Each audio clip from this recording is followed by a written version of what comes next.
దేశవ్యాప్తంగా మనకు అనేక సమస్యలను లేవనెత్తుతున్నటువంటి అంశం వక్ఫ్ సవరణ చట్టం 2025. ఈ చట్టం ఎంత ప్రమాదకరంగా ఉందనే విషయం పైన దేశవ్యాప్తంగా ప్రజాస్వామికవాదులు గొంతెత్తి మాట్లాడుతూ ఉన్నారు. ఈ గొంతులను అణచివేయడానికి రాజ్యం తన కుట్రలు, తన ఎత్తులు పై ఎత్తులు ప్రదర్శిస్తూనే ఉంది.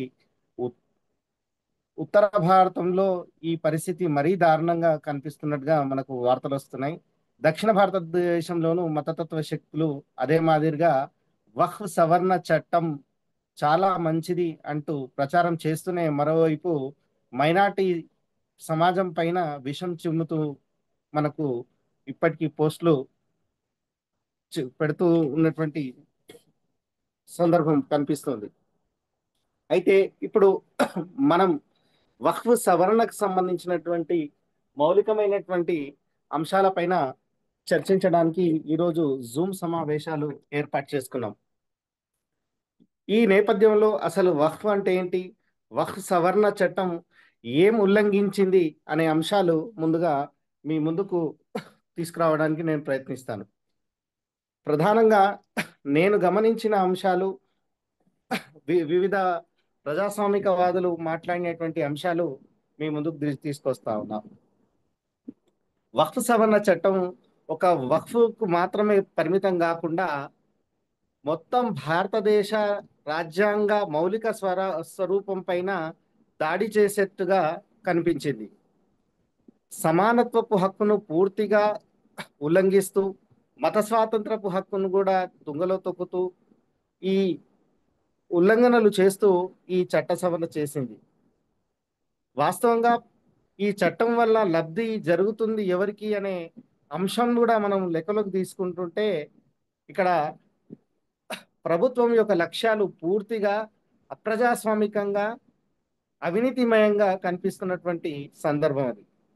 వక్ఫ్ సవరణ చట్టం అనేది కబ్జాలను ఇల్లో ఉన్నటువంటి వారికి చట్టబద్ధ హక్కులు కల్పించడం కోసం తీసుకొచ్చారా అనే అనుమానాలు రేకెత్తుతున్నాయి.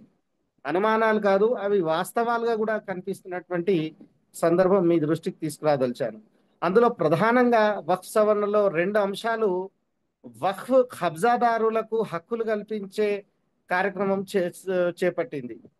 ఆ ప్రధానమైనటువంటి అంశాలు ఏంటంటే సెక్షన్ 40ని పూర్తిగా తొలగించడం, ఇండియన్ లిమిటేషన్ యాక్ట్ 1963 వక్ఫ్ చట్టానికి వర్తించదని సెక్షన్ 107 చెప్తున్నటువంటి దానిని చట్టం నుంచి తొలగించడం.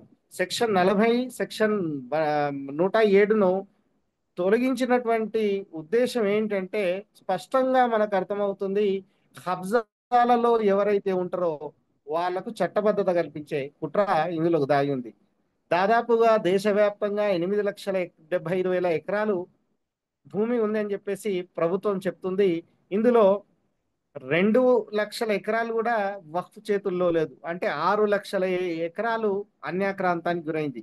ఈ 6 నుంచి 7 లక్షల వరకు భూమికి ఇప్పుడు ప్రభుత్వం తిరిగి రీస్టోర్ చేసే పనులు చేయకుండా ఎవడైతే కబ్జా చేసుకున్నాడో వాళ్ళ వైపు వంత పడేటట్టుగా ఈ చట్టం తీసుకొచ్చినట్టుగా మనకు ఆరోపణలు వస్తా ఉన్నాయి.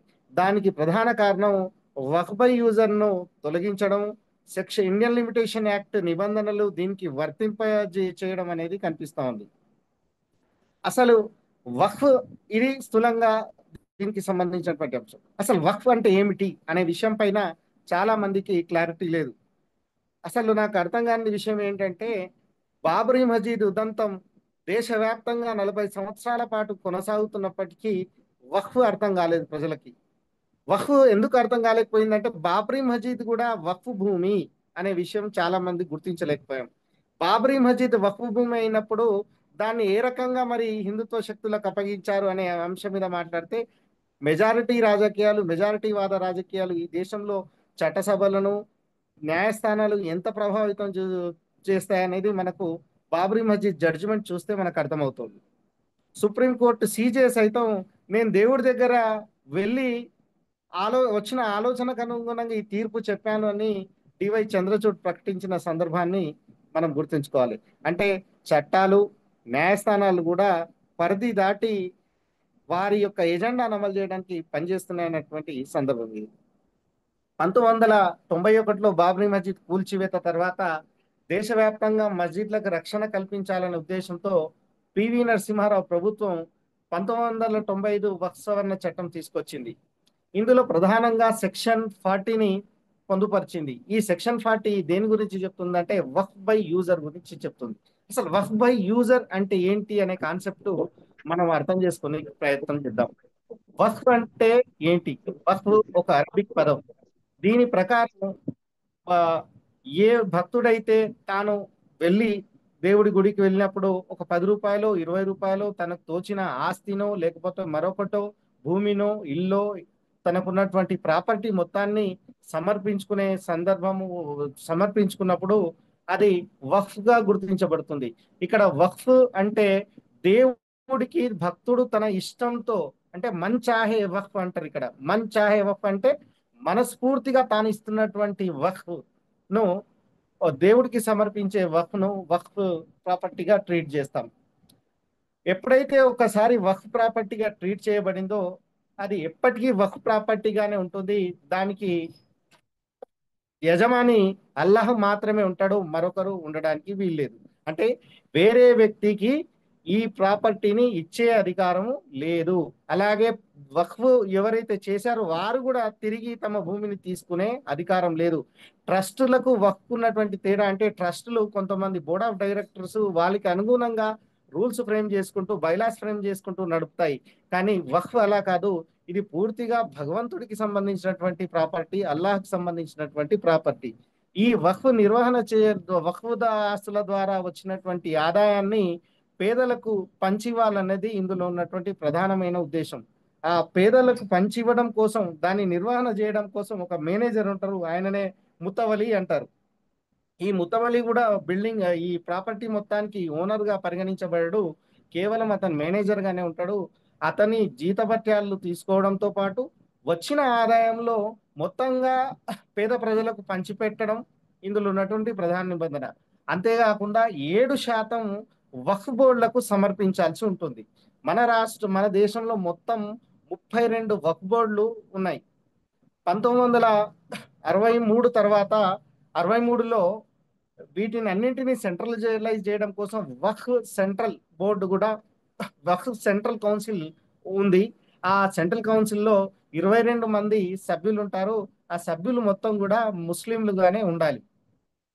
ఇది వక్ఫ్ ఇక రాష్ట్ర వక్ఫ్ బోర్డులలో 11 మంది సభ్యులు ఉంటారు. ఆ 11 మంది సభ్యులు కూడా వక్ఫ్ ముస్లింలే ఉండాలి. అలాగే వక్ఫ్ బోర్డు చైర్మన్లు కూడా ప్రభుత్వాధికారి ఉంటారు. ఆ ప్రభుత్వాధికారి కూడా ముస్లిమై ఉండాలి. ఇక్కడ ప్రభుత్వాధికారిని గ్రూప్ 1 ఆఫీసర్ గా ఉంచారు. ఇకపోతే ఇప్పుడు మనకు 1995లో వక్ఫ్ను బలోపేతం చేసుకురావడం కోసం బాబ్రీ మస్జిద్ కూల్చివేత సందర్భంగా ముస్లింలు తీవ్ర ఆందోళనకు గురవుతున్నారు కాబట్టి చల్లాబుచ్చేందుకు వక్ఫ్ను పటిష్టం చేయాలన్న ఉద్దేశం అప్పటి ప్రభుత్వానికి వచ్చింది. వక్ఫ్ బై యూజర్ కి రికార్డులు లేకున్నప్పటికీ ఆ ప్రాపర్టీలో ఒక మందిరం కానీ, ఒక మస్జిద్ కానీ, ఒక దర్గా కానీ, మదర్సా కానీ లేదా ఖబ్రస్థాన్ కానీ ఉన్నట్టయితే అది వక్ఫ్ పరిధిలో కొనసాగుతుంది కనుక దానికి ఎటువంటి డాక్యుమెంట్స్ లేకున్నా దాన్ని వక్ఫ్ గానే గుర్తించాలి అని వక్ఫ్ బై యూజర్ మనకు చెప్తుంది. మనకు వక్ఫ్ అనే కాన్సెప్ట్ ఇండియాలో 12వ శతాబ్దంలో ఢిల్లీ సుల్తాన్లు ప్రవేశపెట్టారు. మొట్టమొదట ఇప్పుడు పాకిస్తాన్ లో ఉన్నటువంటి ముల్తాన్ లో ఉన్న జామా మస్జిద్, అంటే పాకిస్తాన్ ప్రధాన నగరమైనటువంటి ముల్తాన్ లో జామా మస్జిద్ కి 2 గ్రామాలను దాని పరిధిలో దాని నిర్వహణ కోసం ఉంచారు. అప్పుడు ఇంత పాపులేషన్ లేదు కాబట్టి గ్రామాలు వక్ఫ్ చేసేవారు. అప్పటి నుండి మనకు రకరకాల రాజులు మారుతూ వచ్చారు. బ్రిటిష్ ప్రభుత్వం కూడా వచ్చింది. ఇందులో హిందూ రాజులు కూడా వచ్చారు. హిందూ రాజులు కూడా వక్ఫ్ ప్రాపర్టీస్ ఇవ్వడం అనేది జరిగింది. అలాగే హిందూ రాజులు ఎప్పుడు కూడా వక్ఫ్ ప్రాపర్టీని ప్రభుత్వం చేతుల్లోకి తీసుకోలేదు. అది వక్ఫ్ గానే గుర్తిస్తూ మదర్సాలు మరియు మసీదుల మెయింటెనెన్స్ కోసం వాటిని వాడడం జరిగింది తప్ప తాము హిందువులకు సంబంధించినటువంటి రాజులం అయినప్పటికీ మేము వాటిని లాక్కుంటామని ఎందరూ ముందుకు రాలేదు. ఇప్పుడు ఉన్నటువంటి పరిస్థితి ఏంటి? 1995 చట్టం తర్వాత ఇప్పుడు సడన్ గా ఇన్ని 30 సంవత్సరాల తర్వాత ప్రభుత్వానికి ఎందుకు 40 సంవత్సరాల తర్వాత ప్రభుత్వానికి ఎందుకు ఈ ఆలోచన వచ్చింది? ఈ వక్ఫ్ సవరణ చట్టం ద్వారా ప్రభుత్వం ఏం సాధించదలిచింది అనే విషయాలు గత సంవత్సరం కాలంగా వాట్సాప్ ద్వారా ఆర్ఎస్ఎస్ శక్తులు బలంగా ముందుకు తీసుకెళ్ళాయి. వక్ఫ్ను ఒక కుక్కను చంపాలి అంటే ముందు దానిని పిచ్చిది దాన్ని ముద్ర వేయాలన్నట్టుగా వక్ఫ్ను నిర్వీర్యం చేయాలంటే వక్ఫ్ అవినీతి గురించి చర్చ పెట్టారు. వక్ఫ్ గురించి ఎంత అవినీతి గురించి చర్చ పెట్టారు అని అంటే అసలు ముస్లింలు అంతా కూడా ఈ ప్రాపర్టీని అనుభవిస్తూ వీళ్ళందరూ ఈ ప్రాపర్టీ ద్వారా వచ్చినటువంటి ఈ ప్రాపర్టీ ద్వారా వచ్చినటువంటి ఆ అమౌంట్ ఏదైతే ఉంటుందో అది తీవ్రవాదుల కు అందిస్తున్నారన్నంత రేంజ్ లో వీరి యొక్క దుష్ప్రచారం కొనసాగింది. ఈ దుష్ప్రచారం ఇంత కొనసాగుతున్నప్పటికీ ముస్లిం సమాజం ఎక్కడ కూడా మేల్కొనలేదు, దీన్ని తిప్పికొట్టే ప్రయత్నం చేయలేదు. చివరికి వక్ఫ్ సవరణ బిల్లు కాస్త ఈ ఈ నెలలో మనకు వక్ఫ్ సవరణ చట్టం 2025గా మన ముందుకు వచ్చింది. ఈ వక్ఫ్ సవరణ చట్టం ముందుకు వచ్చినప్పుడు అనేక అంశాలు జాయింట్ పార్లమెంట్ కమిషన్ దృష్టిలో కూడా చర్చించారు. చాలా అంశాలు దీంట్లో అమెండ్మెంట్ కోరడం జరిగింది ప్రతిపక్షాలు. కానీ ఇవేవి పట్టించుకోకుండా చాలా మొండి వాదనతోటి చాలా మూర్ఖంగా రాజ్యాంగ ఉల్లంఘనలకు పాల్పడుతూ కేంద్ర ప్రభుత్వం మనకు వక్ఫ్ సవరణ చట్టంను ఆమోదిస్తూ తీసుకొచ్చింది. ఇప్పుడు ఈ వక్ఫ్ సవరణ చట్టంలో ఉన్నటువంటి అంశాల ఆధారంగా మైనార్టీలకు, పేద మైనార్టీలకు చాలా న్యాయం జరుగుతుందని, దీనివల్ల అవినీతి తగ్గుతుందని, దీని ద్వారా ప్రోగ్రెసివ్ ఆలోచనలు మాకున్నాయని కేంద్ర ప్రభుత్వం ప్రకటిస్తూ వస్తుంది. ఇది ఎంతవరకు వీరు చెప్తున్నటువంటి వాదనలో ఎంతవరకు వాస్తవాలు ఉన్నాయనే అంశాలు మనము గమనంలోకి తీసుకోవాలి. ముందుగా ప్రధానంగా మాకు 6 అభ్యంతరాలు ఈ చట్టం ద్వారా కనిపించాయి. మొట్టమొదటిది వక్ఫ్ బై యూజర్ సెక్షన్ 40. సెక్షన్ 40ని వక్ఫ్ భూముల పరిరక్షణ కోసం 1995లో తీసుకొచ్చినప్పుడు మీరెందుకు దీనిని తొలగించాల్సి వచ్చింది అంటే సెక్షన్ 40 1995 కంటే ముందు లేనప్పుడు ఏం జరిగింది? ఇండియాలో బాబరీ మస్జిద్ కూల్చివేత జరిగింది. ఎందుకు బాబరీ మస్జిద్ ని కూల్చివేశారు అంటే వక్ఫ్ వద్ద ఎలాంటి ఆధారాలు లేవు. వక్ఫ్ ఆ బాబరీ మస్జిద్ కు ఎవరు దానం చేశారు, ఆ భూమిని ఎవరు ఇచ్చారు అనే ఆధారాలు, స్పష్టమైనటువంటి ఆధారాలు వక్ఫ్ బోర్డు వద్ద లేవు. లేనప్పుడు ఇది ఒక బాబరీ మస్జిద్ విషయానికి సంబంధించిందా లేదా దేశవ్యాప్తంగా ఉన్నటువంటి అన్ని భూములకు ఇది వర్తిస్తుందా అనే డౌట్ అప్పుడు రేజ్ చేసినప్పుడు, లేదు ఒక్కసారి వక్ఫ్ జరిగింది, ఒక్కసారి అక్కడ మసీదు నిర్మాణం జరిగింది, ఒక్కసారి అక్కడ మదర్సా నిర్మాణం జరిగింది అంటే ఎవరో ఒకరు దాత ఇచ్చారు కాబట్టి అది వక్ఫ్ గానే గుర్తించాలి. Once A Waqf always a వక్ఫ్ అనే కాన్సెప్ట్ తో వక్ఫ్ బై యూజర్ అనే నిబంధన తీసుకొచ్చారు. రిజిస్ట్రేషన్ స్టాంప్స్ కు సంబంధించింది మనకు 1923లో అమల్లోకి వచ్చినప్పటికీ వక్ఫ్ అనేది మనకు 12వ శతాబ్దం నుంచే దీని మూలాలు ఉన్నాయి. సో 12వ శతాబ్దం నాటి కట్టడాలకు ఇప్పుడు రిజిస్ట్రేషన్ చేసుకోవడం ఏంటి అనే ఆలోచన మనకు వస్తుంది. వక్ఫ్ బై యూజర్ నిబంధన తొలగిస్తూ మరో దుర్మార్గమైనటువంటి ప్రకటన కేంద్ర ప్రభుత్వం సవరణ కేంద్ర ప్రభుత్వం తీసుకొచ్చింది. అదేంటంటే 31 అక్టోబర్ 2025 లోపు దేశంలో ఉన్నటువంటి అన్ని వక్ఫ్ ఆస్తులను మీరు రిజిస్ట్రేషన్ చేసుకోండి, తగిన కాగితాలు చూపండి, అప్పుడు రిజిస్ట్రేషన్ చేసిన తర్వాత అట్టి భూమి వక్ఫ్గా గుర్తించబడుతుంది అన్నారు. 12వ శతాబ్దం కాలం నాటి కట్టినటువంటి మసీదులకు, 12వ శతాబ్దంలో ఇచ్చినటువంటి భూములకు, లేదా గత 100 సంవత్సరాలుగా రకరకాల వ్యక్తులు దానం చేసినటువంటి భూములకు కాగితాలు ఇప్పుడు ఎక్కడి నుంచి తీసుకొచ్చి రిజిస్ట్రేషన్ చేసుకోవాలి. అది కూడా ఈ డిజిటలైజేషన్ ప్రక్రియను 6 నెలల్లో పూర్తి చేయాలి అని తీసుకొచ్చి పెట్టారు. ఇది పూర్తిగా దేవుడికి సంబంధించినటువంటి ఆస్తి, ఇది ట్రస్ట్కి సంబంధించినటువంటి ఆస్తి కాదు, ఇది బోర్డు మెంబర్లకు సంబంధించినటువంటి వ్యవహారం కాదు, ఇది కంప్లీట్ గా ఒక రిలీజియస్ ఇన్స్టిట్యూషన్ వక్ఫ్ బోర్డ్ అనేది. ఈ వక్ఫ్ బోర్డులో పనిచేసే ఉద్యోగులకు కూడా ప్రభుత్వం జీతాలు ఇవ్వదు. వక్ఫ్ బోర్డు ద్వారా వచ్చే ఆదాయం ఏవైతే ఒక్కొక్క ప్రాపర్టీ మీద 7% ట్యాక్స్ ముతవలీలు కడతారో ఆ ఆదాయంతో మాత్రం వక్ఫ్ బోర్డుల నిర్వహణ కొనసాగుతుందనే విషయం మర్చి ప్రభుత్వం ఇంత దుర్మార్గంగా ఎందుకు ఈ నిబంధన తీసుకొచ్చింది అనేది మనం అర్థం చేసుకోవాలి. ప్రభుత్వం అంటే ఇప్పుడు ప్రతి గ్రామంలో ఉన్నటువంటి మసీద్ దగ్గరికి వెళ్ళేసి ఈ మసీద్కి కాగితాలు లేవు, ఈ దర్గాకు కాగితాలు లేవు, ఈ ఖబరస్థాన్కు కాగితాలు లేవు, ఈ మదర్సాకు కాగితాలు లేవు అంటూ ఒక బాబ్రీ మసీద్ సంఘటన ఇప్పుడు దేశవ్యాప్తంగా లక్షలాది మందిరాల చుట్టూ తీసుకెళ్లడానికి ఈ నిబంధన తొలగించారా అనేది మనం అర్థం చేసుకోవాలి. వాళ్ళకి ఎక్కడ అల్లర్లు పెట్టాలంటే అక్కడి మస్జిద్ దగ్గరికి వెళ్ళేసి కాగితాలు లేవు కాబట్టి రద్దు చేయండి అనే కుట్రలు జరుగుతూ ఉంటాయి. మనం దారి పొడవునా నడుస్తూ ఉంటే మనకు కనిపిస్తూ ఉంటది, అక్కడ చిన్న మందిరం కనిపిస్తుంది, ఒక చిన్న దర్గా కనిపిస్తూ ఉంటది. దానికి ఏ రకమైనటువంటి కాగితాలు ఉండవు కదా. ఏ రకమైన కాగితాలు లేనప్పుడు దాన్ని ఎట్లా రిజిస్ట్రేషన్ చేసుకుంటారు? ఎక్కడి నుంచి రిజిస్ట్రేషన్ తీసుకురావాలి? కొన్ని పబ్లిక్ హెల్త్ రోడ్లలో కూడా దర్గాలు ఉన్నాయి, కొన్ని R&B రోడ్ల మధ్యలో కూడా ఉన్నాయి, కొన్ని నేషనల్ హైవేల మధ్యలో కూడా దర్గాలు ఉన్నాయి. ఒక దర్గాలే కాదు, మందిరాలు కూడా ఉన్నాయి. మరి వీటన్నిటికీ కాగితాలు ఉన్నాయా? వీటన్నిటికీ రిజిస్ట్రేషన్స్ జరిగి ఉన్నాయా? ఇవేవి లేవు కదా.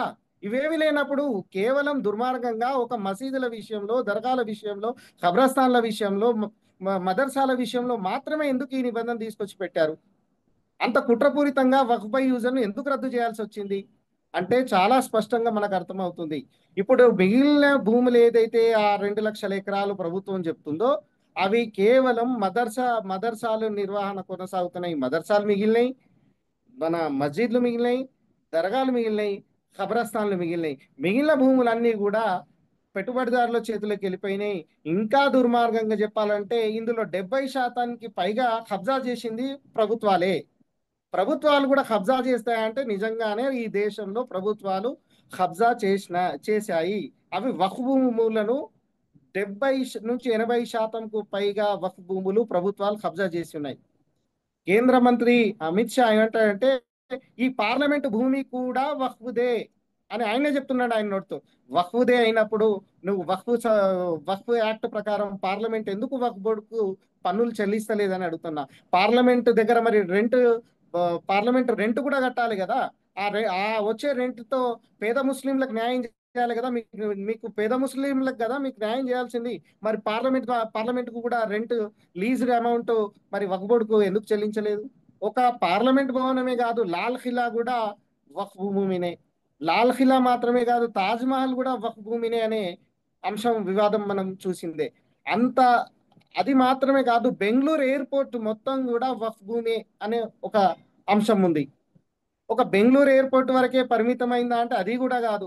రాష్ట్రంలో ఉన్నటువంటి చాలా వరకు ప్రభుత్వ కార్యాలయాలు, MRO ఆఫీసులు, పోలీస్ స్టేషన్లు, రైల్వే స్టేషన్లు ఇవన్నీ కూడా వక్ఫ్ భూములలో ఉన్నాయని చెప్పి ప్రభుత్వ రికార్డులు చెప్తున్నాయి.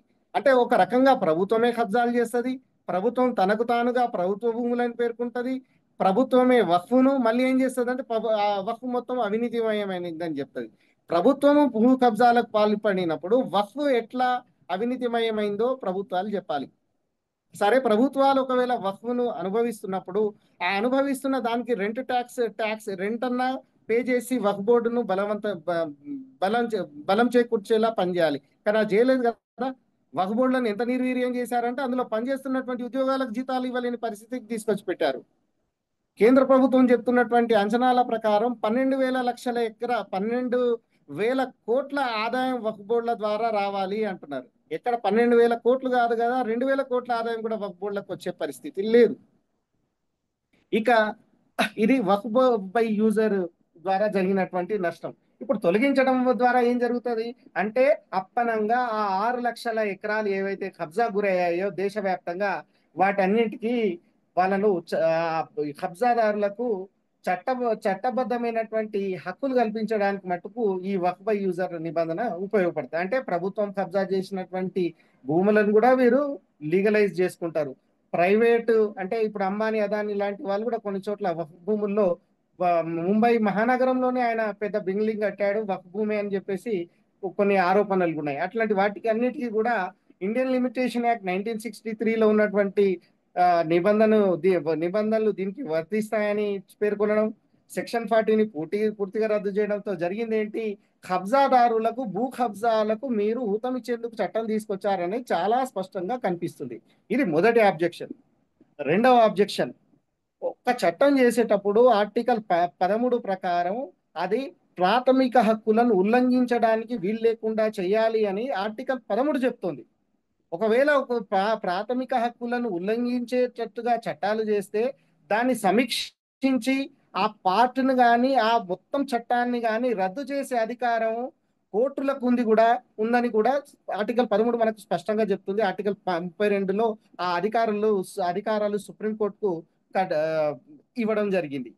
ఇప్పుడు ఇక్కడ తీసుకొచ్చినటువంటి రెండవ అబ్జెక్షన్ ఏంటి అని అంటే, ఇక్కడ ఆర్టికల్ 14ను, ఆర్టికల్ 15ను, ఆర్టికల్ 26ను ఉల్లంఘిస్తూ వక్ఫ్ బోర్డులలో అన్యమతస్తులను తీసుకొచ్చి పెడతామని చెప్పేసి ప్రకటించారు. అన్యమతస్తులను ఎందుకు తీసుకొస్తారట అంటే, ఈ వక్ఫ్ బోర్డులో సభ్యులు ఎవరైతే ఉన్నారో వాళ్ళందరూ కూడా అవినీతిమయమయ్యారు.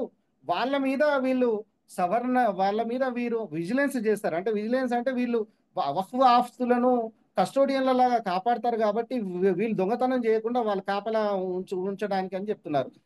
ఇక్కడ చాలా ఆలోచించాల్సిన విషయం ఉంది. ఈ కబ్జాలు ప్రభుత్వం చేస్తుంది. ప్రభుత్వ అధికారులే పట్టాలు ఇస్తారు. భూములలో ప్రభుత్వ కార్యాలయాలు వెలుస్తాయి. ప్రైవేటు వ్యక్తుల చేతుల్లో వెళ్ళిన వాళ్ళకు మీరు పట్టాలు ఇచ్చే వాళ్ళకు చట్టబద్ధమైన హక్కులు కల్పించాలని మీరే నిబంధనలు ఇస్తారు. మళ్ళీ ఏం చెప్తున్నారు, వక్ఫ్ బోర్డులోని సభ్యులు తప్పులు చేస్తారు కాబట్టి అన్యమతస్తులను తీసుకుని రావడం వల్ల బ్యాలెన్స్ చేయొచ్చు, నిఘా పెంచొచ్చు అని చెప్తారు. ఇది ఎక్కడ చట్టం? ఈ నిఘా పెంచే కార్యక్రమం ఒకవేళ ప్రభుత్వానికి ఉంటే ఇది కేవలం వక్ఫ్కి ఎందుకు పరిమితం చేయాలి? ఒక అంచనా ప్రకారం కర్ణాటక, తమిళనాడు, కేరళ, ఆంధ్రప్రదేశ్, తెలంగాణ రాష్ట్రాల్లో 80 లక్షల ఎకరాల దేవాదాయ శాఖ భూములు ఉన్నాయి.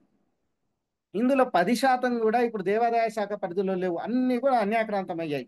మరి ఇక్కడ కూడా అలాంటి చట్టం చేయాలి కదా.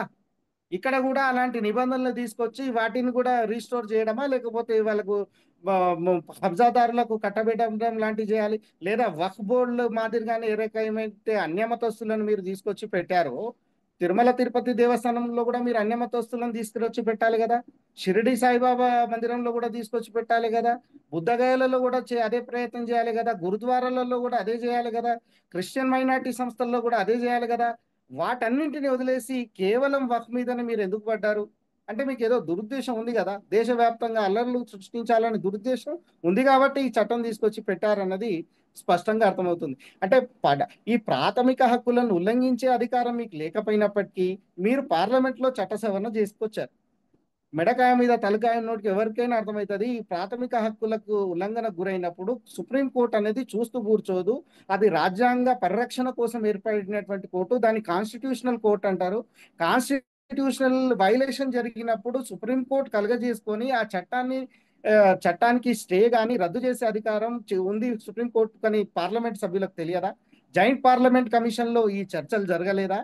మీరు ఓవైపు చట్టం చేశారు, మరోవైపు కేంద్ర ప్రభుత్వ attorney general assistant attorney general Tushar Mehta ఏమని రిపోర్ట్ ఇస్తారంటే, ఈ ఉల్లంఘనలు ఏవైతే ఉన్నాయో మాకు కొంత టైం ఇవ్వండి,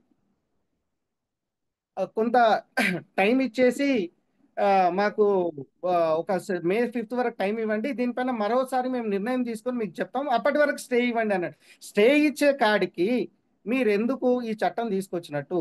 ఇందులో ఉల్లంఘనలు ఉన్నాయని మీరు గుర్తించినప్పుడు మీరు ఈ చట్టంలో పార్లమెంట్లో అంత హడావుడిగా అమలు చేయాల్సిన అవసరం ఏముంది? మీ కుట్ర ఏముంది? సారీ, ఒక విషయం తప్పు చెప్పాను నేను. బుద్ధగయలలో కూడా ఈ ప్రయత్నం చేశారు. బుద్ధగయలలో కూడా హిందూ సభ్యులను చేర్చారు. ఫస్ట్ అటాక్ బుద్ధగయల మీద జరిగింది. ఆ తర్వాత వక్ఫ్ సవరణ జోలికి వచ్చారు.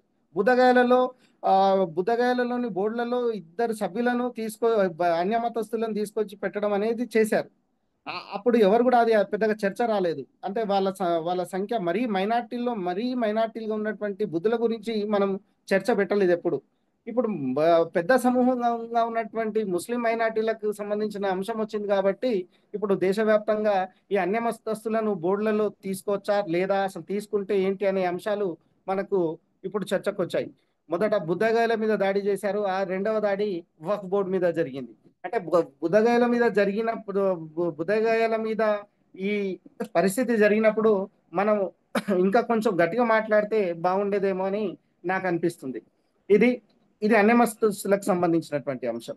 మూడవ అంశం సెక్షన్ 9 and 14లో మనకు ఈ సభ్యులు ఉంటారు. సెక్షన్ 9లో ఏం చెప్తుందంటే, కేంద్ర వక్ఫ్ కౌన్సిల్ ఏదైతే ఉందో అందులో 22 మంది సభ్యులు ఉంటే 4 అన్యమతస్థులు ఉండాలని, సెక్షన్ 14 రాష్ట్ర బోర్డులలో 11 మంది సభ్యుల్లో 2 అన్యమతస్థులను చేర్చుతూ నిబంధనలు తీసుకొచ్చారు. ఇక 3వ నిబంధన వక్ఫ్ బోర్డు చైర్మన్లుగా ఎవరు ఉండాలి అనేది.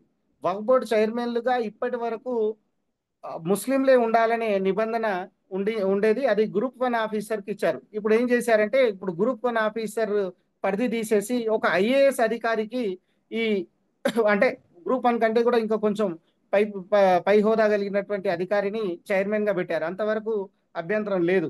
కానీ మరో కుట్ర చేశారు. చైర్మన్ ను కూడా ఎవరినైనా నియమించవచ్చు.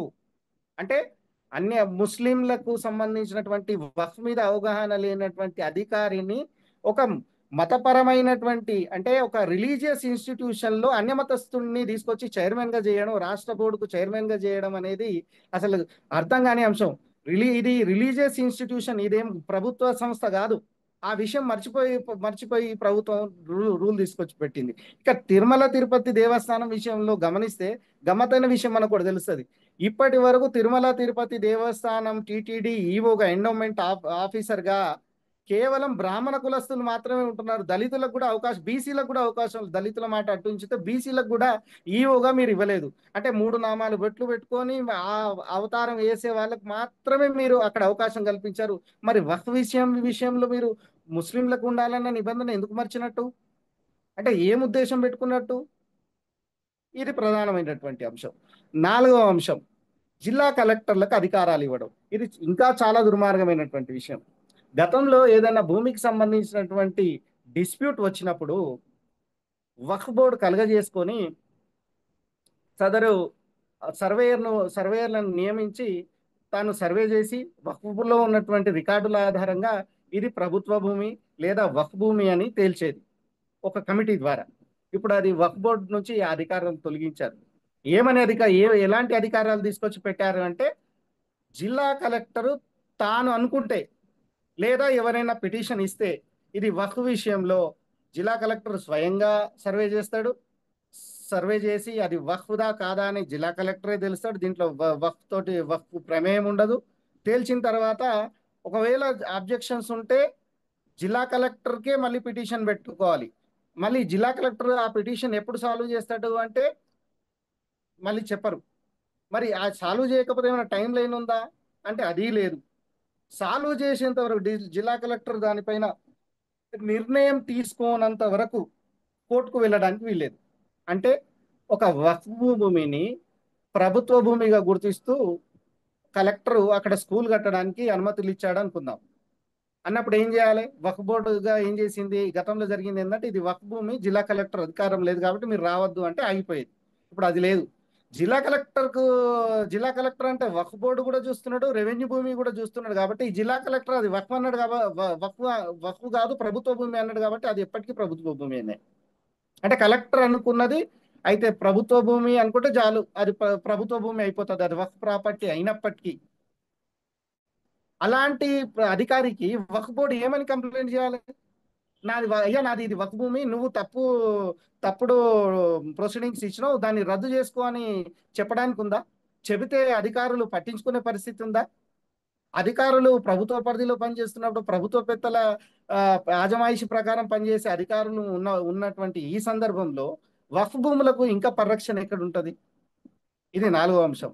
ఇక 5వ అంశం, వక్ఫ్ బోర్డులలో ఎవరిని తీసుకొచ్చి వక్ఫ్ బోర్డులలో ఎవరైనా వక్ఫ్ చేయాలి అనుకుంటే అది ఓన్లీ ముస్లిం మతస్థులు మాత్రమే వక్ఫ్ చేయాలి. ఏదైతే మంచాహే వక్ఫ్ ఉందో దాన్ని ఎత్తేసారు. ఆ ముస్లింలు కూడా ఎట్లా చేయాలి? ముస్లిం అన్య మతస్థులు ఒకవేళ చేయాలనుకుంటే అతను 5 సంవత్సరాల పాటు ముస్లిం మతం స్వీకరించి ఉండాలి. అంటే ఇస్లాం స్వీకరించి ఉండాలి. ఇస్లాం స్వీకరించిన 5 సంవత్సరాలుగా ధృవీకరణ పత్రం ఇచ్చి ఆ తర్వాత తన ప్రాపర్టీని వక్ఫ్ చేయడానికి వీలుంటది. ఇదెక్కడి దుర్మార్గం? చాలా మంది ఇప్పుడు మన నిజామాబాద్ జిల్లాలో పెద్దగుట్ట దర్గా ఉంటుంది. అక్కడికి రకరకాల మొక్కడానికి వెళ్తూ ఉంటారు ప్రజలు. అందులో 90% మంది హిందువులు ఉంటారు. ఆ హిందువులు ఇచ్చే చారిటీతోనే దర్గా మెయింటెనెన్స్ జరుగుతుంది. రేపు వీళ్ళు ఇచ్చినటువంటి నిబంధనల ప్రకారం ఏం చేస్తారు అనంటే, హిందువులు ఎవరు కూడా వక్ఫ్ దర్గాల వద్దకు వెళ్ళడానికి వీల్లేదు. ఎందుకు వీల్లేదు అంటే, మీ దగ్గర ఈ కొత్త చట్టంలో ఏం చెప్తుంది? 5 సంవత్సరాల పాటు ఇస్లాం స్వీకరిస్తేనే ఆ, నువ్వు దర్గాలకు కానీ కానీ నువ్వు వక్ఫ్ చేయడానికి ఆ, ఉంది కదా అన్నప్పుడు నువ్వు ఎట్లా వెళ్తావు దర్గాకి? అవసరమైతే పోలీసులతో కూడా అడ్డుకునే కుట్ర ఉంటుంది. అంటే దీని ప్రకారం ఏంటి? దర్గాల వద్దకు ఎవరిని అన్యమతస్తులను రాకుండా చేయాలి. తద్వారా దర్గాల ఆదాయం పడిపోవాలి, దర్గాలు బోసిపోవాలి. ఇంత కుట్రపూరితంగా ప్రభుత్వం ఆలోచిస్తే అది అందులో పేదల సంక్షేమం ఉందంటూ ప్రచారం చేయడం అనేది ఎంత సిగ్గుమాలిన చర్య అని నేను అడుగుతా ఉన్నా. ఇది 6వ అబ్జెక్షన్. ఈ 6వ అబ్జెక్షన్ ఏంటి అని అంటే, వక్ఫ్ ట్రిబ్యునల్స్ ఉంటాయి. జనరల్ గా మనకు పార్లమెంటరీ వ్యవస్థ అంటే శాసన వ్యవస్థ, కార్యనిర్వహణ వ్యవస్థ, న్యాయ వ్యవస్థ అనే 3 ఇన్స్టిట్యూషన్స్ ఉన్నాయి మనకు. ఒక ఇన్స్టిట్యూషన్ పరిధిలోకి ఇంకొక ఇన్స్టిట్యూషన్ రావడానికి వీల్లేదు. న్యాయ వ్యవస్థలోకి కార్యనిర్వహణ అధికారులను తీసుకొచ్చి పెట్టడం అనేది ఏంటి? ఒక జిల్లా ఒక ఆర్డీఓ స్థాయి అధికారిని తీసుకొచ్చి వక్ఫ్ బోర్డులో జడ్జికి ఇచ్చే స్థాయి కల్పిస్తాం. ఒక ట్రిబ్యునల్లో జడ్జిలతో పాటుగా ఆయన కూడా ఒక సభ్యుడు అని తీసుకొచ్చి పెట్టారు. అంటే జుడిషియరీ సిస్టంలోకి మీరు ఎగ్జిక్యూటివ్ ఆఫీసర్స్ ను ఎలా తీసుకొచ్చి పెడతారు? ఇది ఎంత పెద్ద ఉల్లంఘన అంటే దానికి జవాబు ఉండదు.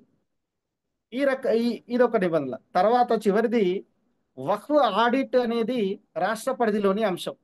వక్ఫ్ సంబంధించినటువంటి ఆడిట్ ఏం చేయాలని రాష్ట్ర పరిధిలోని అంశం. మనకు 3 లిస్టులు రాజ్యాంగంలోని 7వ షెడ్యూల్లో పెట్టినప్పుడు, ఒకటి central list, state list, third concurrent list. Concurrent లో లిస్ట్ కూడా ఇది కంప్లీట్ స్టేట్ సబ్జెక్ట్ మొత్తం కూడా తీసుకొని దాన్ని సెంట్రల్ పరిధిలోకి తీసుకున్నారు. అంటే ఏం చేశారు మీరు? వక్ఫ్ని మొత్తం నిర్వీర్యం చేశారు. ఈ నిర్వీర్యం చేసినటువంటి పరిస్థితి ఒక వక్ఫ్ వరకే నిర్వీర్యం చేశారా అనే అనే అంతవరకే మనం ఇక్కడ ఆగిపోవడానికి వీల్లేదు. ఇక్కడ చాలా పెద్ద వైలేషన్స్ చేశారు. అది కాన్స్టిట్యూషనల్ వైలేషన్స్. రాజ్యాంగం యొక్క మౌలిక స్వరూపం పైన పూర్తిగా దాడి చేసే చట్టం ఇది. పైపెచ్చు మనకు ఇది వక్ఫ్ సవరణ చట్టం లాగా కనపడుతున్నప్పటికీ ఇది రాజ్యాంగాన్ని మార్చేసే చట్టంగా మనము గమనించాలి. ఇది మనువాద చట్టాన్ని తీసుకొచ్చి మన ముందు ఉంచారన్నది మనం గుర్తించాలి. ఎందుకు ఈ మాట నేను అంటున్నానంటే, ప్రాథమిక హక్కులు ఏదైతే సమానత్వపు హక్కుల గురించి మాట్లాడే ఆర్టికల్ 14, ఆర్టికల్ 15 ఉన్నాయో అది పూర్తిగా ఇక్కడ వైలేషన్ అయింది.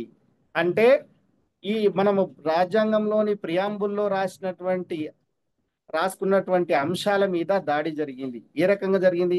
అవకాశాల్లోనూ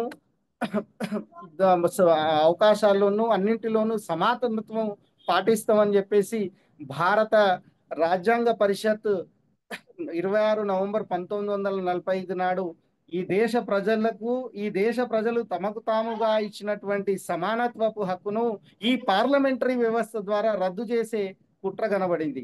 పైగా హోంమంత్రి అమిత్ షా ఏమంటాడంటే, ఇది నల్ల చట్టం కాదు, పార్లమెంట్ చేసిన చట్టానికి అందరూ కట్టుబడి ఉండాలి అన్నట్టుగా ఆయన గద్దిస్తూ మాట్లాడారు. కావచ్చు, పార్లమెంట్ కు చట్టాలు చేసే అధికారం ఆర్టికల్ 13 ఇచ్చింది, ఒప్పుకుందాం. ఆర్టికల్ 13 ఏమని షరతు పెట్టింది? పార్లమెంటులు చేసే చట్టాలన్నీ కూడా రూల్ ఆఫ్ లాను అమలు చేయాలి. రూల్ ఆఫ్ లా దేని గురించి చెప్తుంది? ప్రాథమిక హక్కుల అమలు గురించి చెప్తుంది. నువ్వు రూల్ ఆఫ్ లా వైలేషన్ ఎప్పుడైతే చేస్తావో అదే ఆర్టికల్ 13 ప్రకారం ఒక మాట ఏం చెప్తున్నారు నీకు? అది చట్టం చెల్లదు. డాక్ట్రిన్ ఆఫ్ ఎక్లిప్స్ ఎఫెక్ట్ అవుతుంది దాని మీద.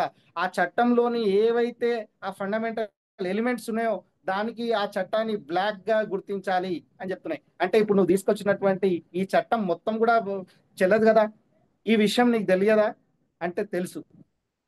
ఇప్పుడు చేసేది ఏంటంటే, ఈ రాజ్యాంగం ఉంది కాబట్టి ఈ ఉల్లంఘనలు జరుగుతున్నాయి, ఈ రాజ్యాంగాన్ని మార్చేద్దాం అంటూ ప్రచారం మొదలు పెట్టారు. ఇంకా దుర్మార్గమైనటువంటి ప్రచారం ఏం మొదలు పెట్టారంటే, 282 సీట్లు ఉంటేనే మన మోడీ ఇంత చేయగలుగుతున్నాడు, మనకు 400 సీట్లు వచ్చి ఉంటే ఇంకా ఎంత చేసేవాళ్ళం, చలో ఈసారి ఈ 400 సీట్లు తీసుకొచ్చి ఈ వక్ఫ్ చట్టాన్ని, అంటే వక్ఫ్ చట్టం మాత్రమే కాదు, ఈ రాజ్యాంగంలో ఎవరికైతే పేదలు, దళితులు, ఎస్సీ ఎస్టీ బీసీలకు ఇచ్చినటువంటి రాజ్యాంగ రక్షణలు ఏవైతే ఉన్నాయో వాటిని తొలగిస్తే గానీ దీన్ని తొలగించలేము. అన్నట్టుగా ప్రచారం మొదలుపెట్టారు. అంటే సమానత్వపు హక్కు మీద దాడి చేశారంటే రేపు రిజర్వేషన్ల మీద కూడా దాడి చేస్తారు.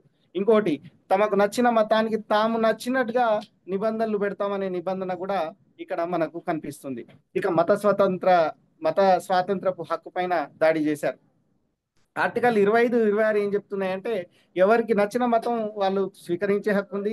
మతపరమైనటువంటి సంస్థలు అంటే మదర్సాలు, ఇతర ఎడ్యుకేషనల్ ఇన్స్టిట్యూషన్స్ కూడా ఆ, ఆయా ఆయా మతాలు నిర్వహించుకోవడానికి వీలుంది. కానీ ఇప్పుడు తీసుకొచ్చిన చట్టం ఏంది? మతపరమైనటువంటి స్వాతంత్రపు హక్కును పూర్తిగా తొలగిస్తున్నారు. ఈ తొలగింపు ఓన్లీ వక్ఫ్ ద్వారా ముస్లింలకే కాదు, అన్ని వర్గాలకు దీని ఎఫెక్ట్, దీని పర్యావసనాలు ఉంటాయి. ఏ రకంగా చేస్తారంటే వీళ్ళు ఇప్పుడు మనకు కేశవానంద భారతి జడ్జిమెంట్ లో doctrine of basic structure of constitution గురించి చెప్తారు. మీరు ఏదైనా మార్చుకోండి, రాజ్యాంగంలోని ఫండమెంటల్స్ రూల్స్ జోలికి వెళ్ళడానికి వీల్లేదని చెప్పేసి సుప్రీంకోర్టు అనేక పర్యాల శంకరీ ప్రసాద్ కేసులో అండ్ మన ఎస్ఆర్ బొమ్మాయి కేసులో, అట్లాగే మనకు కేశవానంద భారతి కేసులో చెప్పడం జరిగింది. 13 మంది న్యాయమూర్తులతో కూడినటువంటి ధర్మాసనం ఇంటర్ప్రిట్ చేసింది ఏంటి? మీరు రాజ్యాంగంలోని ఏ భాగానైనా ఆర్టికల్ 368 అధికరణ ప్రకారం పార్లమెంట్ కు సవరించే అధికారం ఉంది. అయినప్పటికీ మీకు ప్రాథమిక హక్కులు అంటే సమానత్వపు హక్కు, మత స్వాతంత్రపు హక్కు పైన మీరు వేలు పెట్టడానికి వీల్లేదు అని చెప్పేసి స్పష్టమైనటువంటి ఒక ల్యాండ్ మార్క్ జడ్జిమెంట్ ఉన్నప్పుడు ఈ చట్టం ఎందుకు తీసుకొచ్చి పెట్టారు అనేది ఇప్పుడు ప్రశ్న. ఇప్పుడు దేని మీద ఫైట్ చేస్తారు సుప్రీంకోర్టులో? ఇప్పుడు ఈ ల్యాండ్ మార్క్ జడ్జిమెంట్ మీద ఫైట్ స్టార్ట్ అవుతుంది. బహుశా ఇది 13 మంది న్యాయమూర్తులతో చేశారు కాబట్టి రేపు 15 మంది న్యాయమూర్తులను తీసుకొచ్చి లేదు లేదు మత స్వాతంత్రపు హక్కును కూడా రద్దు చేయవచ్చు, సమానత్వపు హక్కును కూడా భారతదేశ in the interest of the state రద్దు చేసే అధికారం మన పార్లమెంట్ కు కట్టబెట్టవచ్చు అని ఆ సుప్రీంకోర్టు న్యాయవాదుల చేత చెప్పినప్పుడు ఇంకా మనకు రాజ్యాంగం మిగలదు. ఈ 40 ఏళ్ల పాటు మనకు రాజ్యాంగం మిగిలింది అని అంటే 72 నుండి ఇప్పటి వరకు మిగిలింది అంటే కేశవానంద భారతి కేసులో ఉన్నటువంటి doctrine of basic structure of constitution అనే ఒక డాక్ట్రిన్ ద్వారా మనం దక్కించుకున్నాం. ఇప్పుడు ఏం చేయబోతున్నారు? దీన్ని పూర్తిగా రద్దు చేయబోతున్నారా? భారత రాజ్యాంగాన్ని ఉంచబోతారా, తొలగించబోతారా అనే ప్రశ్నలు ఇక్కడ వ్యక్తమవుతున్నాయి. ఇవి ఇన్ని ఉల్లంఘనలు జరిగాయి కాబట్టి ఈ వక్ఫ్ సవరణ చట్టాన్ని రద్దు చేయాలని మేము మా మానవ హక్కుల వేదిక ద్వారా డిమాండ్ చేస్తున్నాం. దీన్ని ఇంకా విస్తృతపరిచేందుకు మా ప్రయత్నం ఎల్లవేళలా ఉంటుందని తెలియజేస్తూ ముగిస్తున్నాను. దీనిపైన ఎవరికైనా సందేహాలు ఉంటే నేను తప్పకుండా మాట్లాడతాను.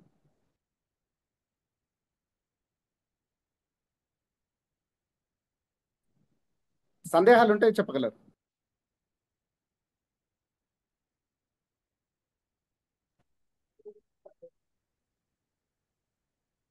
ఆ, ఈ బెయిలబుల్ కూడా చేశారు అని చెప్పేసి విన్నాం మేము. ఐ మీన్ కబ్జాదారులకి ఆ బెయిల్ తీసుకోవచ్చు, అండ్ శిక్ష కూడా తగ్గించారు అనే పాయింట్ కూడా ఆ, విన్నట్టు గుర్తున్నది. దాని మీద కూడా చెప్తే బాగుంది. మ్యూట్ మ్యూట్ అహ్మద్ మ్యూట్ లో ఉన్నా. ఇండియన్ లిమిటేషన్ యాక్ట్ 1963 దీనికి వర్తిస్తుంది.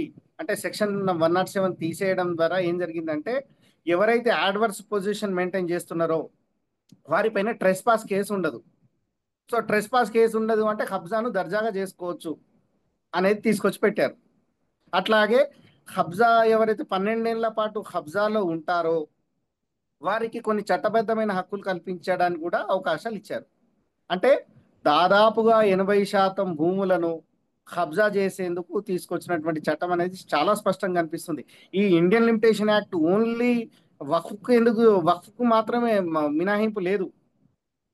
బుద్ధగయలకు ఇచ్చారు, చర్చిలకు ఇచ్చారు, దేవాదాయ శాఖ భూములకు కూడా ఇండియన్ లిమిటేషన్ యాక్ట్ వర్తించదు. కానీ దీనికి మట్టుకు వర్తించేలా ఇప్పుడు సెక్షన్ 107 రద్దు చేశారు.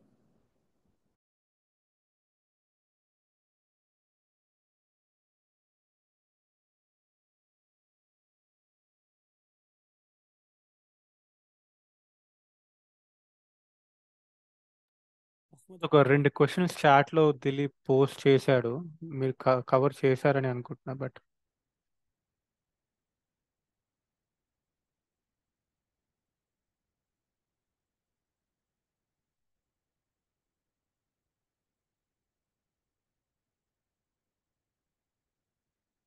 మ్యూట్ మ్యూట్లో ఉన్నా. వఖుగా ఇచ్చినటువంటి ఆస్తి లేదా ఇతరత్ర ఏదైనా ఇచ్చినట్టు ఏమైనా రికార్డులో చేరుస్తారా? గతంలో రికార్డులలో చేర్చేవారు కాదు, ఇప్పుడు రికార్డులలో చేరుస్తున్నారు. ఇంకొక ప్రశ్న ఏమి ఇచ్చారంటే, ఒక ఆస్తి వఖుగా ధృవీకరించడం ఎలా? సాధారణ ప్రజలు ఈ భూములు వఖ్ భూమియా కాదా అని తెలుసుకోవడానికి వీలుందా? తప్పకుండా వీలుంది. దీనికి సంబంధించినటువంటి రికార్డ్స్ మీకు అన్ని రెవెన్యూ ఆఫీసులలో అందుబాటులో ఉన్నాయి. అట్లాగే జ- మ- మన రాష్ట్రంలోని ప్రతి వక్ఫ్ బోర్డులో కూడా ఈ రికార్డ్స్ అందుబాటులో ఉన్నాయి. ఈ ఇవి వక్ఫ్ భూములు అని మనం ఏ ఆధారాలతో కొట్లాడగలము అని చెప్పడం జరిగింది. మనకు 1953-54 రికార్డులు చూసినప్పుడు ఆ తెలంగాణలో ఖాసరా పహానీలలో వక్ఫ్ భూములు స్పష్టంగా నమోదు చేయబడ్డాయి. అది ప్రామాణికంగా తీసుకుంటున్నారు ఇప్పుడు తెలంగాణ రాష్ట్రంలో. దీనిపైన ఆర్టికల్ రాయగలరు అని చెప్పేసి చెప్పారు. దీనిపైన రాశాము. ఇంకా కొంచెం ఫైనల్ స్టేజ్ లో ఉంది శంకరన్న గారు. అలాగే బుద్ధగయలో ఇప్పటికే హిందూ బ్రాహ్మణులు ఉన్నారు. అవును, మొన్ననే ఈ సవరణ తీసుకొచ్చారు. ఫస్ట్ బుద్ధగయల మీదనే దాడి చేశారు ఆర్టికల్ 25 పైన. ఆ తర్వాత వక్ఫ్ సవరణ విషయంలోకి వచ్చారు. ఆ, బుద్ధగయలలో ఉన్నటువంటి బుద్ధిస్టులు చాలా ఫైట్ చేశారు వాళ్ళు. కాకపోతే మీడియా కానీ ప్రజాస్వామికవాదులు కానీ వారికి ఆ మనం అండగా నిలవలేదు అనే విమర్శ అయితే ఉంది. అది విమర్శ కాదు, నిజం కూడా. ఇంకా ఈ సుప్రీం కోర్టులో ఏ విధంగా చాలా మంది ఇంప్లీట్ అయ్యారు కదా, ఏ విధంగా మనకి ఛాన్సెస్ ఏ విధంగా ఉన్నాయి, ఏ విధంగా తీర్పు వచ్చే అవకాశం ఉంది, దీని ఏమైనా అందలు చేసే అవకాశం ఉంది?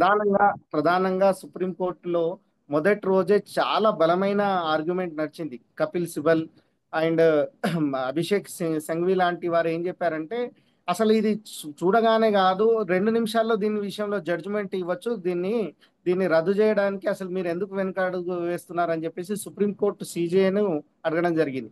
ఎందుకు ఆ మాట ఎందుకు ఆ పరిస్థితి కల్పించారంటే, ఏదైతే సమానత్వపు హక్కు ఆర్టికల్ 14, ఆర్టికల్ 15, అట్లాగే మత స్వాతంత్రపు హక్కు ఆర్టికల్ 25, 26పై ఉల్లంఘనలు 26 ఉల్లంఘనలు ఏవైతే జరిగాయో, కేశవానంద భారతి కేసులో 13 మంది జడ్జిమెంట్ ఉంది. అంటే జ్యుడిషియల్ ప్రెసిడెంట్ అంటాం ఇక్కడ. అంటే జడ్జిలు ఇచ్చినటువంటి తీర్పు ఉన్నప్పుడు ఈ ప్రెసిడెంట్ ఉంది. ప్రెసిడెంట్ అంటే అధికారం. ఇక్కడ జ్యుడిషియల్ ప్రెసిడెంట్ ఉన్నప్పుడు సుప్రీంకోర్టు న్యాయవాది గత తీర్పులను పరిగణలోకి తీసుకొని, అంటే ఇప్పుడు నిన్న కూర్చుంది 3 న్యాయమూర్తులతోటి కూర్చున్నటువంటి రాజ్యాంగ ధర్మాసనమే. కానీ 13 మందితో కూడినటువంటి ధర్మాసనం మనకి ఏమనిచ్చింది? ఏది మత స్వాతంత్రపు హక్కు పైన దాడి జరిగినప్పుడు ఆ చట్టాన్ని రద్దు చేసే అధికారం సుప్రీంకోర్టుకు ఉంది. అంటే సింపుల్ గా దీన్ని రద్దు చేసే అవకాశం కూడా ప్రభుత్వానికి అక్కడ సుప్రీంకోర్టుకు ఉంది. కానీ అటార్నీ జనరల్ ఏమన్నాడంటే, మీరు ఏదైతే మాకు ప్రశ్నలు లేవనెత్తారో ఫెయిర్ హియరింగ్ లో జరగాలి కాబట్టి మేము కూడా మా హియరింగ్ వినిపిస్తాం, మాకు May 5 వరకు టైం ఇవ్వండి అని అడిగారు. కానీ సుప్రీంకోర్టు మరి ఆ రకంగా ఉంటుందా, ఆ రకంగా మనకు అనుకూలంగా ఉంటుందా అనే ప్రిడిక్షన్ మనం ముందే చెప్పలేము అనేది నేను అనుకుంటున్నాను.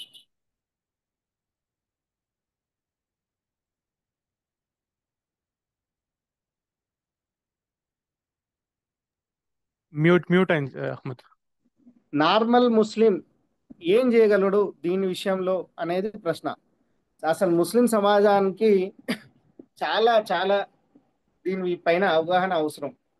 ఎందుకు నేను ఈ మాట అంటున్నా అంటే, ర్యాలీలు జోరుగా సాగుతున్నాయి. ఎంత సాగుతున్నాయి అంటే ఉద్వేగంగా, ఆవేదన భరితంగా, చాలా కోపంతో, బాధతో జరుగుతున్నటువంటి ర్యాలీలు చూస్తూ ఉన్నాం మనం. కానీ మీరు ఎవరిని అందులో ప్రధాన వక్తలుగా వచ్చే వాళ్ళకు కూడా వక్ఫ్ అంటే ఏంటి అని అడిగితే ఎవరు కూడా చెప్పరు. 40 సంవత్సరాల పాటు బాబ్రీ మసీద్ ఆందోళనలు జరిగినా కూడా అసలు బాబ్రీ మసీద్ ఆందోళన, బాబ్రీ మసీద్ బన్కే రహంగే, నారే తక్బీర్, అల్లాహ్ అక్బర్ లాంటి నినాదాలు చేశారు తప్ప once A Waqf always a వక్ అనే కాన్సెప్ట్ ఎవరు అర్థం చేసుకోలేకపోయారు. నిజంగానే ఈ కాన్సెప్ట్ గత 40 సంవత్సరాలుగా ముస్లిం సమాజంలో ఉండి ఉంటే ఈ ఈ 40 ఏళ్ల కాలంలో అంత అన్యాక్రాంతం జరిగేది కాదు. ఈ దాడి కూడా వక్ఫ్ మీద దాడి కూడా జరిగేది కాదు.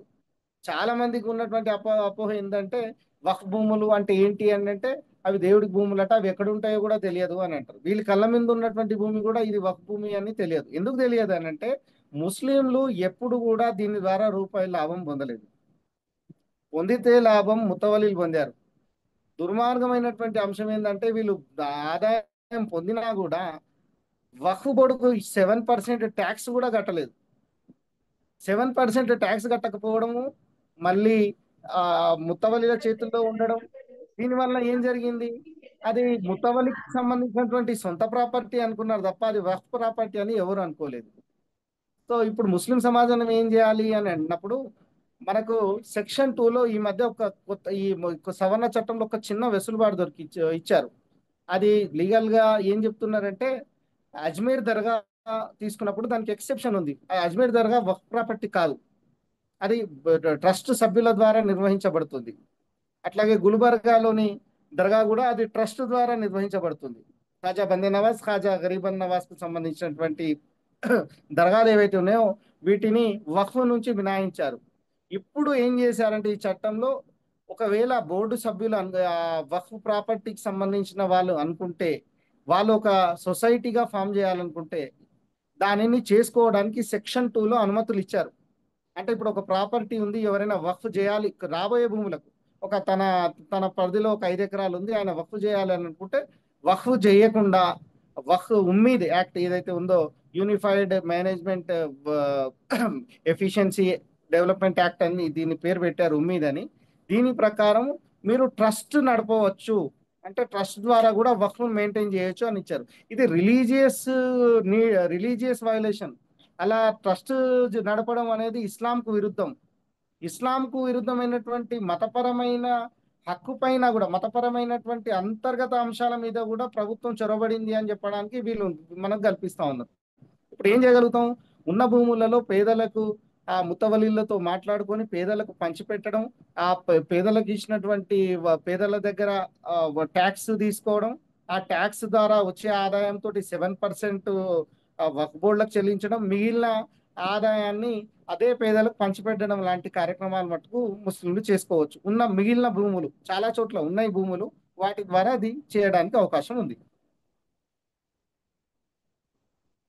వక్ఫ్ భూమి వక్ఫ్ భూమి అని రెవెన్యూ రికార్డులలో రాస్తారా అని అడిగారు. తప్పకుండా రాస్తారు. మీరు 53, 54 ఖాసరా చూసినప్పుడు వక్ఫ్ అని స్పష్టంగా రాయబడి ఉంది. సర్వే నంబర్లు రాయబడి ఉంటాయి, అందులో సందేహం లేదు. ఆ వక్ఫ్ అని మాత్రమే రాస్తారు తప్ప ఇది ఫలానా దర్గాకు సంబంధించిందని కొన్ని చోట్ల రాశారు, మొత్తంగా ఎక్కడ రాయలేదు. మొత్తం తెలంగాణలో ఇది రాశారు. తెలంగాణలో 7 వక్ఫ్ బోర్డులు లేవు. తెలంగాణలో ఒకే ఒక వక్ఫ్ బోర్డు ఉంది. మొత్తం దేశవ్యాప్తంగా 32 వక్ఫ్ బోర్డులు ఉన్నాయి. ఒక మన సెంట్రల్ వక్ఫ్ కౌన్సిల్ ఉంది. కానీ గతంలో ఉమ్మడి రాష్ట్రంలో ఉన్నప్పుడు ఏం చేశారంటే, ఎవరైతే ముస్లిం మైనార్టీ నాయకులు ఉంటారో, ఏ ప్రభుత్వాలు అధికారంలోకి వస్తే ఆ ప్రభుత్వాలు ఏం చేసాయంటే జిల్లాకు ఒక వక్ఫ్ బోర్డు చైర్మన్ను నియమించేవాళ్ళు. ఈ వక్ఫ్ బోర్డు చైర్మన్లు కూడా వక్ఫ్ సెంట్రల్ రాష్ట్రంలో ఉన్నటువంటి బోర్డు పరిధిలోనే పనిచేసే వాళ్ళు. కాకపోతే ఆ జిల్లాలో ఉన్నటువంటి సమస్యలను జిల్లా కలెక్టర్ ద్వారా పరిష్కరించడానికి వీలుండేది. కాకపోతే అది పూర్తి స్థాయి బోర్డు కాదు అనే విషయాన్ని గుర్తించగలరు. Next.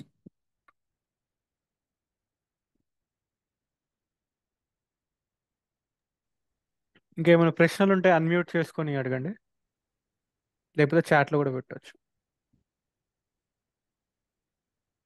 Once a waqf, always waqf. Muslims never profited, only mutawalli profited.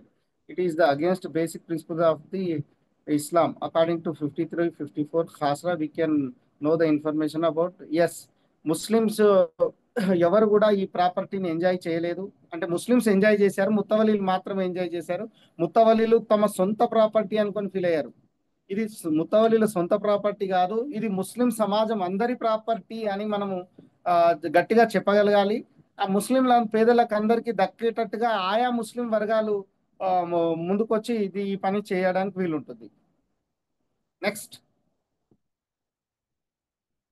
ఇంకా if we are doing framing in Waqf land what is precautions? ఏం లేదు. ముందుగా ఆ, మండల రెవెన్యూ ఆఫీస్ నుంచి వక్ఫ్ భూముల వివరాలు మనం ఆర్టీఐ ద్వారా తీసుకోవడం, ఆ ముతవల్లిల రికార్డులు, ముతవల్లిలు ఎవరు అనేది మనకు వక్ఫ్ బోర్డులలో ఉంటాయి. చాలా భూములకు ముతవల్లిలు కూడా లేని భూములు ఉన్నాయి ఇక్కడ.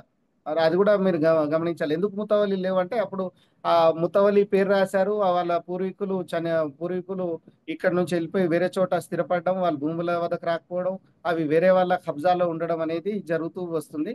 ముతవల్లీలు అన్ని చోట్ల లేరు. ముతవల్లీలు లేకపోతే ముతవల్లీలను అపాయింట్ చేయమని కూడా మనం వక్ఫ్ బోర్డుకు సంప్రదించవచ్చు.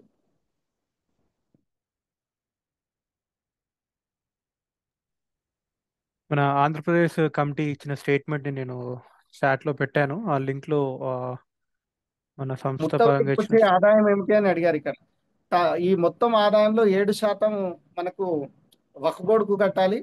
ఇక మిగిలినటువంటి 93% ఆదాయాన్ని ఆయన పేదలకు పంచుతూనే అందులోంచి మిగిలింది తన అవసరాలకు వాడుకోవచ్చు. కాకపోతే దురదృష్టం ఏం జరిగిందంటే 93% ఈయననే వాడుకున్నాడు. 93 కాదు, 100% ఈయననే వాడుకున్నాడు. ఆ 7% కూడా కట్టలేడు. మరో ముఖ్యమైన విషయం ఇక్కడ చెప్పదలుచుకున్నా, గతంలో 7% ట్యాక్స్ ఉండేది కదా. ఇప్పుడు ప్రభుత్వం 7ను 70-80 చేస్తుంది అనుకుంటే 5% తగ్గించింది. ఇంకొక 2% తగ్గించింది. వక్ఫ్ బోర్డులను ఇంకా నిర్వీర్యం చేసింది. ఇంకా పేదరికంలో ఉన్నోడికి ఇంకా పేద వక్ఫ్ బోర్డులను ఇంకా పేద చేసింది, నిరుపేదలను చేసే కుట్ర చేసింది. అంటే అన్న ఇప్పుడు అహ్మద్ అన్న, అన్న వక్ఫ్ బోర్డు చెప్పండి.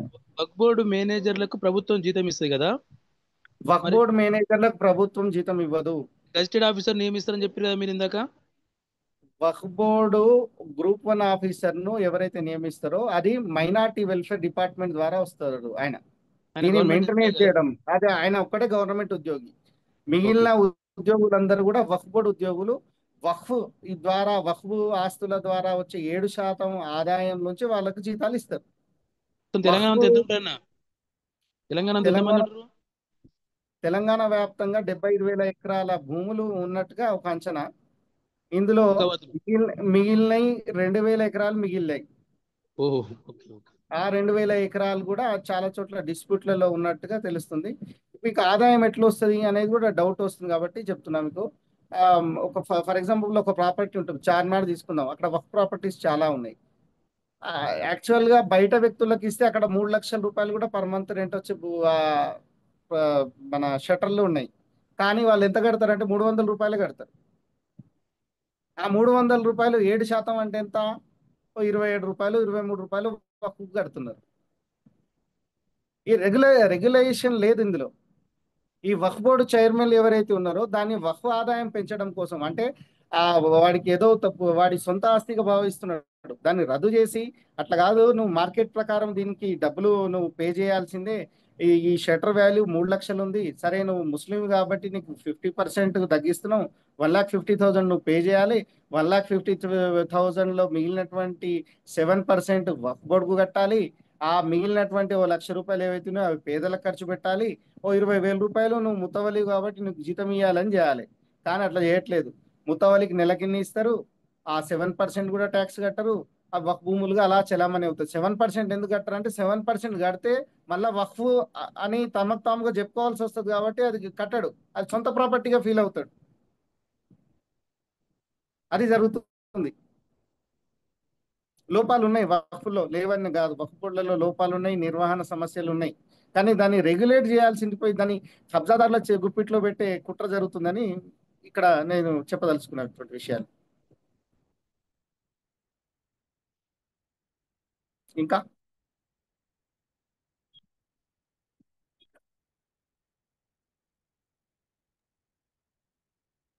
అహ్మద్, ఇప్పుడు ఈ చెప్పండి. చార్మినార్ సంగతి చెప్పారు కదా, అవును. చార్మినార్ దగ్గర ఉన్న షట్టర్లు. ఇప్పుడు వాళ్ళు చార్మినార్ అని కాదు, చాలా మామూలుగా చోట్ల ఉన్నాయి. కొన్ని ఏమండి చెప్పండి. చాలా అంటే చోట్ల ఇప్పుడు ఉన్నాయి. మనకి ఈ ప్రొటెక్ట్ వాళ్ళు ఏమన్నా రెంట్ కంట్రోల్ యాక్ట్ కింద ప్రొటెక్టెడ్ టెనెంట్సా ఒక్కసారి వెరిఫై అంటే ఇప్పుడు చేసుకున్నారా? నేను అది చెప్తున్నా, ప్రొటెక్ట్ టెనెంట్ సంబంధించినటువంటిది దీనికి వర్తించదు. ఇప్పుడు ఏదైతే ల్యాండ్ రిఫార్మ్స్ తీసుకొచ్చారో ల్యాండ్ రిఫార్మ్స్ కూడా వక్ఫ్ భూములకు వర్తించవు. ఓకే. అలాగే ఇండియన్ లిమిటేషన్ యాక్ట్ 1963 కూడా దీనికి అప్లికేబుల్ కాదు. కానీ ఇప్పుడు తీసుకొచ్చినటువంటి నిబంధనలు ఏం చెప్తున్నాయి అంటే ప్రొటెక్టెడ్ టెనెంట్స్కి రైట్స్ ఇచ్చేటట్టుగా ఉన్నాయి. యాడ్వర్స్ పొజిషన్ ఎవరైతే మెయింటైన్ చేస్తున్నారో వాళ్ళకి రైట్స్ ఇస్తారు. ఇప్పుడు ఇతను ఆ వక్ఫ్ ఆస్తుల్లో ఒక 70 సంవత్సరాలుగా లేదా 100 సంవత్సరాల నుంచి ఉన్న వాళ్ళు కూడా ఉన్నారు. వాళ్ళు ఏంటంటే మేము 100 సంవత్సరాల నుంచి ఉంటున్నాం కాబట్టి మమ్మల్ని మీరు మా పొజిషన్ మీరు వెకేట్ చేయించలేరు. వెకేట్ చేయించలేనప్పుడు అది మాకే ఉంటుంది. వక్ఫ్ బోర్డు దగ్గర శక్తి లేదు. మీరు ట్యాక్స్ ఇంత కట్టాల్సిందే, మార్కెట్ వాల్యూ ప్రకారం ట్యాక్స్ కట్టాల్సిందే అనే స్థాయి వక్ఫ్ బోర్డుకు లేదు. ఆ ఆలోచన ప్రభుత్వాలకు కూడా లేదు, రాష్ట్ర ప్రభుత్వాలకు. వాళ్ళ జోలికి మేము ఎందుకు వెళ్ళాలి అని చెప్పేసి వదిలేశారు. దానివల్ల ఏమవుతుంది, వాడికి నచ్చిన వాళ్ళకి నచ్చినట్టుగా ఇచ్చుకుంటూ పోతున్నారు. ముతవల్లీలు ఏం చేస్తున్నారు, ముతవల్లి సొంత ప్రాపర్టీ అనుకొని డబ్బులు తీసుకోవడం, ఆ ప్రాపర్టీకి సంబంధించినటువంటి 7% ట్యాక్స్ కట్టడం, అక్కడితో ఆగిపోవడం అనేది జరుగుతున్నటువంటి అంశం. అందుకని ముస్లిం సమాజం కూడా పూర్తిగా చైతన్యం వక్ఫ్ విషయంలో ఎందుకు చైతన్యవంతులై లేరు అని అంటే వారికి ఎప్పుడు కూడా ఒక రూపాయి దక్కింది లేదు కదా. మసీదుల నిర్వహణ, దర్గాల నిర్వహణ కూడా వక్ఫ్ ఈ ఆదాయం ద్వారానే జరగాలి. కానీ ఈ ఆదాయం ద్వారా జరగట్లేదు. దేని ద్వారా జరుగుతుంది, ముస్లింలు తమకు వచ్చినటువంటి సంపాదనలో నెలకు 500-300 రూపాయలు ప్రతి మస్జిద్కు చందా ఇచ్చి మస్జిద్లను నడుపుతున్నారు తప్ప వక్ఫ్ ద్వారా వచ్చే ఆదాయంతో రూపాయి కూడా లబ్ధి పొందట్లేదు ఏ మస్జిద్కు కూడా రాష్ట్రంలోని.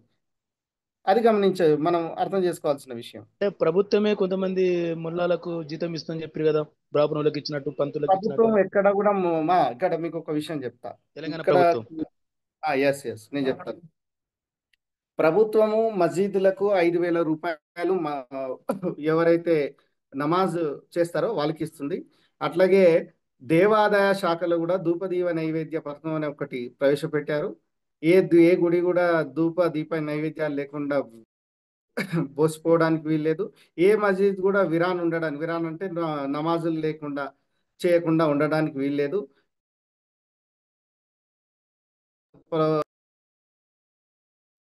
మ్యూట్ అండి సార్. మత పెద్దలకు వారికి ఆర్థిక స్వావలంబన కల్పించేందుకు ప్రతి నెల 5,000 రూపాయలు ఇవ్వాలని చెప్పడం జరిగింది. ఇక్కడ చాలా కథ అడ్డం జరిగింది. ఏం జరిగిందంటే అంతకుముందు మస్జిద్లు ఎవరో అంటే రీసెంట్ ఈ 30 సంవత్సరాల కాలంలో ఏం జరిగిందంటే మస్జిద్లకు భూములు ఇచ్చారు. ఒక 100 గజాలు 200 గజాలు ఉంటే భూమి ఇచ్చారు. అది అక్కడ ఉన్నటువంటి ఆ కాలనీ వాసులు ఆ మస్జిద్ నిర్వాహకులు కలిసి మెయింటైన్ చేసేవారు.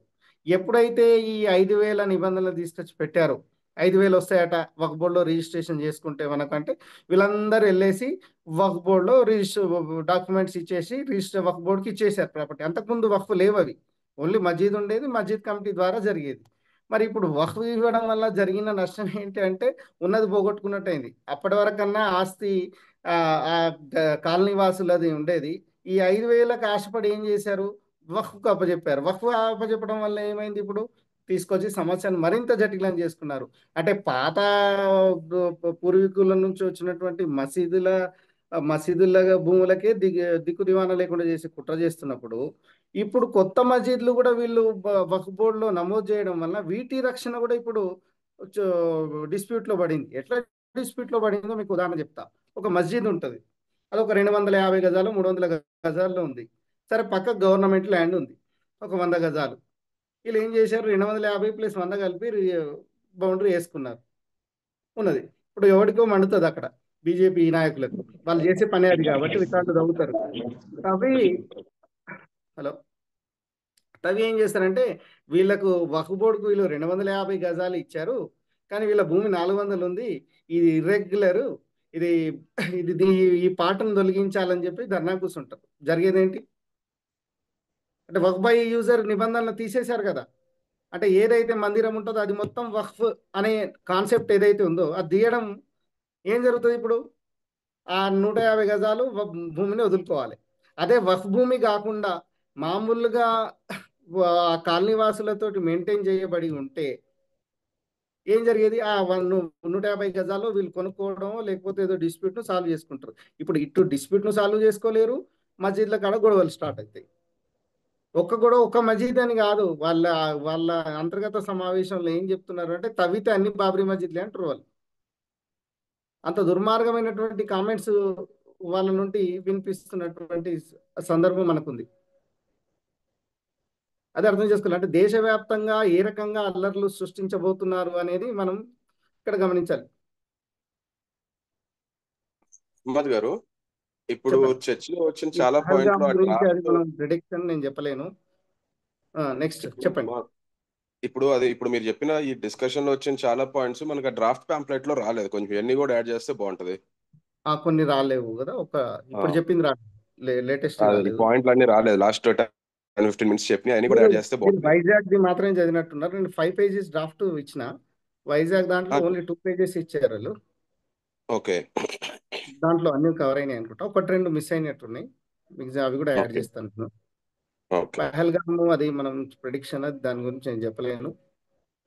ఇక రాష్ట్ర ప్రభుత్వాల వైఖరి, తెలంగాణ రాష్ట్ర ప్రభుత్వ వైఖరి గురించి తప్పకుండా చెప్పాల్సిన సందర్భం చెప్తున్నా. రాష్ట్ర ముఖ్యమంత్రి వక్ఫ్ సవరణ చట్టాన్ని వ్యతిరేకిస్తూ మాట్లాడాడు.